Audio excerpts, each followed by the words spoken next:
Hello everyone. जैसा कि आप सभी जानते हैं, साइबर सिक्योरिटी एक ऐसा फील्ड है जो हमारे डेटा, डिजिटल डेटा, सिस्टम और नेटवर्क्स को प्रोटेक्ट करने का काम करता है। लेकिन जैसे जैसे हम टेक्नोलॉजी में एडवांस हो रहे हैं, वैसे वैसे साइबर अटैक्स भी बढ़ते जा रहे हैं। तो इसमें जो साइबर अटैक्स होते हैं उनके इस वीडियो में हम कुछ कॉमन अटैक्स के बारे में बात कर रहे होंगे, जैसे कि phishing, whaling, social engineering, man in the middle attack, DoS और DDoS, those are denial of service attacks के बारे में। तो सबसे पहले हम शुरुआत करेंगे इस वीडियो में सोशल इंजीनियरिंग के साथ। तो क्वेश्चन ये अराइज होता है कि सोशल इंजीनियरिंग होता क्या है। तो social engineering is the term use to describe any cyber attack where a human is the target. तो सोशल इंजीनियरिंग एक टर्म है जो डिस्क्राइब करता है कि किसी भी साइबर अटैक को डिस्क्राइब करता है जहाँ पे जो टारगेट होगा वो होंगे human beings rather than computer की बजाय ह्यूमन बींग्स को टारगेट किया जाता है सोशल इंजीनियरिंग में। For this reason it is sometimes refer to as people hacking. तो क्योंकि ह्यूमंस को टारगेट किया जाता है इसलिए इसको हम कभी कभी पीपल हैकिंग भी कहते हैं। For example, if an attacker wishes to obtain a victim's password, they could attempt to guess or brute force the password, or they could simply ask you।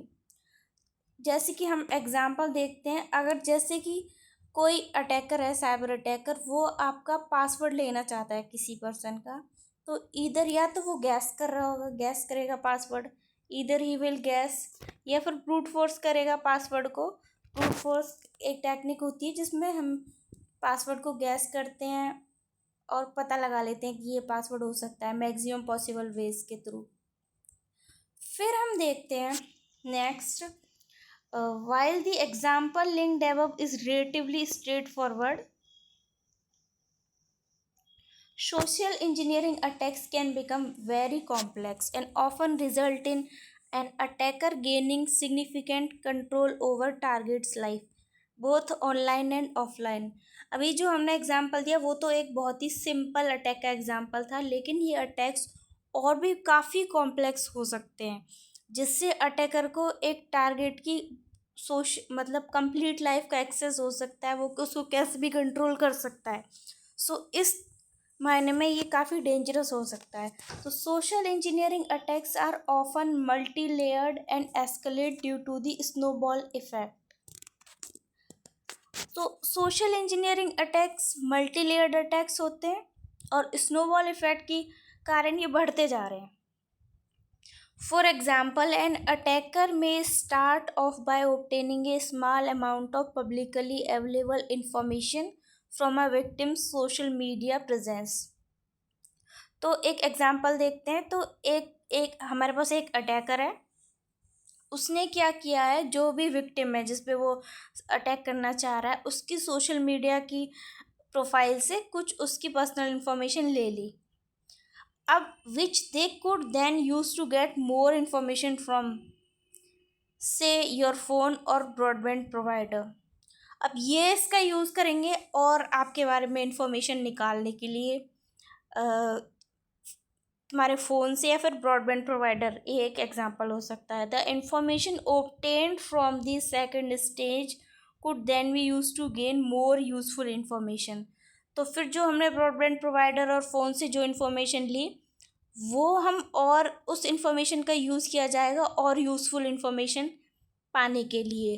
फिर ये ऐसे ऐसे एस्केलेट होता जाएगा स्टेप बाय स्टेप, और फिर जो attacker है वो विक्टिम के बैंक अकाउंट तक भी पहुंच सकता है। The best way to understand social engineering is to see it in action. These videos from DEF CON 23, one of the largest hacking conferences in the world, and the CNN demonstrates some of the immense power in social engineering। Okay, तो ये DEF CON 23 और CNN की कुछ video हैं जो social engineering और hacking conferences के ऊपर हैं, वो आप देख सकते हैं। जैसे इन हाइपर लिंक्स पर क्लिक करेंगे वीडियोस ओपन हो जाएंगी।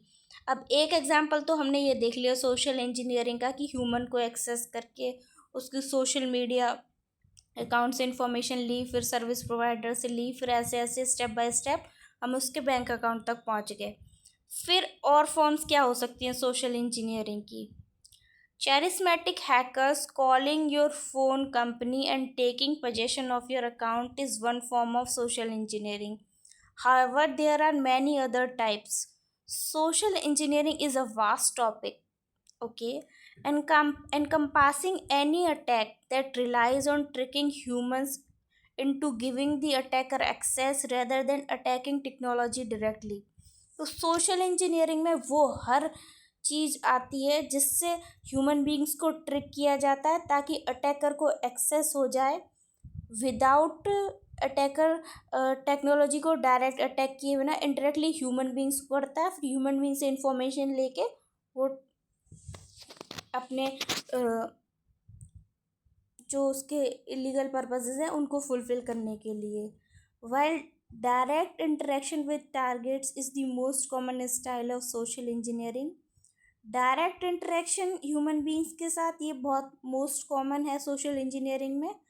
कुछ और एग्जांपल्स भी हो सकते हैं जैसे कि हमने यूएसबी स्टोरेज डिवाइस ड्रॉप कर दिया पब्लिक में, जैसे कि कंपनी की कार पार्किंग में हमने USB storage device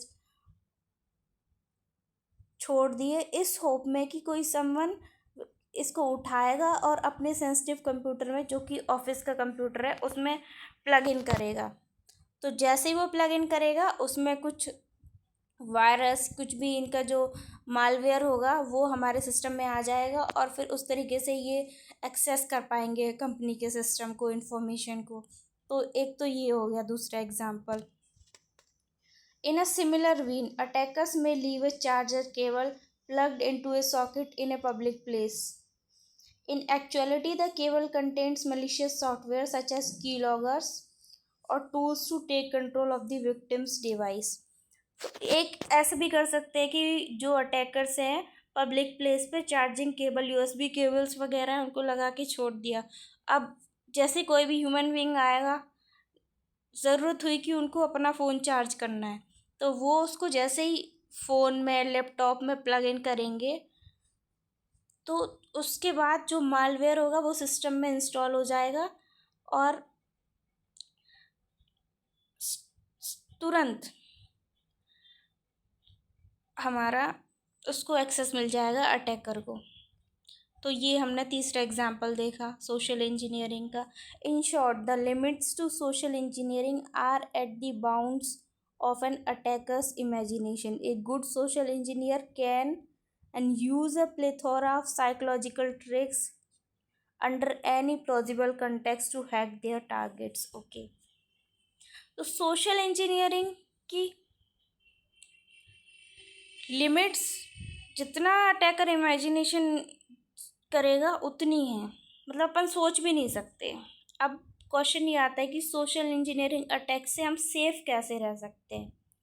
In many ways, it is very tricky to stay safe from social engineering, as it would not be always be you who the attacker is talking to you, but rather someone who can give them what they need without your consent.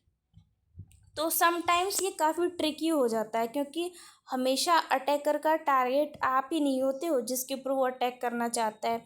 कभी कभी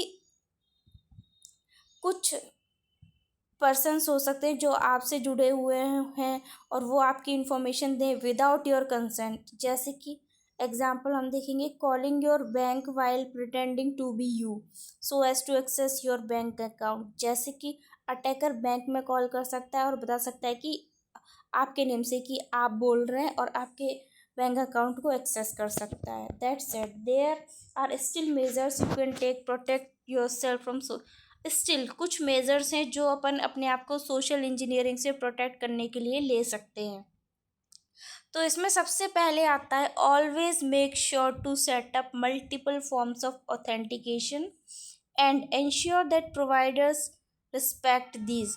तो सबसे पहले जो हम एक important step ले सकते हैं, वो हम क्या कर सकते हैं, अपने भी डिवाइसेस में जो भी ऐप्स हैं उनमें मल्टी फैक्टर ऑथेंटिकेशन ऑन करके और प्रोवाइडर्स को भी ये बता के, for example set difficult to guess और otherwise incorrect answers to security questions. जैसे भी हमें कुछ मतलब वेबसाइट्स पे सिक्योरिटी क्वेश्चंस होते हैं कि आप अगर अपना पासवर्ड भूल जाएं तो इन सिक्योरिटी क्वेश्चंस की मदद से अनलॉक कर सकते हैं अपने अकाउंट को। तो हमें या तो ऐसे वहाँ पर सिक्योरिटी क्वेश्चंस के आंसर करने चाहिए जो बहुत ही डिफ़िकल्ट हो गैस करने में, या फिर हमें रॉन्ग आंसर्स करने चाहिए ताकि कोई अटैकर गैस ना कर पाए। And make sure that these questions are asked when you try to access accounts over the phone. Okay, और वहाँ पे ये भी हमें फीचर इनेबल करना चाहिए कि जब भी हम किसी और डिवाइस से अपने अकाउंट को एक्सेस कर रहे हैं, इधर फ़ोन कुछ भी हो, तो ये क्वेश्चंस पूछे जाएं, पासवर्ड भी पूछा जाए, क्वेश्चंस भी पूछे जाएं, और कभी कभी ओटीपी भी आता है ऑथेंटिकेशन के लिए, कीज़ आती हैं, तो हम वो सारी चीज़ें ऑन करके रखें। Never plug extra media into a computer that you care about और that is connected to other devices. कोई भी एक्सटर्नल मीडिया जैसे कि यूएसबी केबल हो सकती है, सीडीज़ हो सकते हैं, पेन ड्राइव्स हो सकती हैं, उसको अपने डिवाइस में कभी भी कनेक्ट नहीं करना है without prior knowledge of that device. Ideally, don't plug the media in at all. Instead, give it to your local police for safekeeping. जैसे कि अगर आपको आइडियली ऐसे ही मतलब कोई चीज़ मिले तो उसको तो कभी भी करना ही नहीं है, हमें उसको तुरंत लेकर लीगल अथॉरिटीज़ को सबमिट कर देना चाहिए कि we have found this device. फिर हम देखेंगे और हम क्या कर सकते हैं। Always insist on proof of identity when a stranger calls or message you claiming to work for a company whose services you use। जब भी कोई भी स्ट्रेंजर आपको कॉल करता है और बता रहा है कि हम इस कंपनी से बात कर रहे हैं और उस कंपनी की सर्विसेज आप यूज़ कर रहे हैं, तो सबसे पहले आपको उनकी आइडेंटिटी प्रूफ करने के लिए बोलना होगा कि आप अपनी आइडेंटिटी प्रूफ कीजिए। Where possible confirm with a known phone number और ईमेल एड्रेस। अगर पॉसिबल है तो आप किसी नोन फ़ोन नंबर या फिर कोई ईमेल एड्रेस है उससे कंफर्म कर सकते हैं कि जो भी मैसेज आपने रिसीव किया है वो लेजिटिमेट है या नहीं है। Always remember that no legitimate employee will ever ask for your password or other information that protects your account। तो ये भी हमें हमेशा माइंड में रखना होगा, कोई भी जो लेजिटिमेट पीपल एम्प्लॉयज़ होंगे वो कभी भी हमें पासवर्ड के बारे में नहीं पूछ रहे होंगे, और जो कोई भी इंफॉर्मेशन हमारी अकाउंट से रिलेटेड वो लेजिटिमेट एम्प्लॉयज़ तो कभी नहीं पूछते हैं। So thank you. फिर इसके हम क्वेश्चंस देख लेते हैं। ये हम पढ़ चुके हैं पूरा टास्क 1। फिर जो हमने इसमें एक केस स्टडी थी स्टक्सनेट वायरस की, तो अटैक की। तो ये किस पे, इसका टारगेट क्या था, क्वेश्चन दिया हो तो इसका टारगेट था ईरान का न्यूक्लियर प्रोग्राम। तो इस तरीके से ये टास्क 1 और टास्क 2 हमारे कंप्लीट हो गए हैं। अगले वीडियो में हम देखेंगे अदर कॉमन अटैक्स के बारे में। तो अगर आपको मेरी वीडियो अच्छी लगी तो आप मुझे सब्सक्राइब कर सकते हैं। Thank you so much.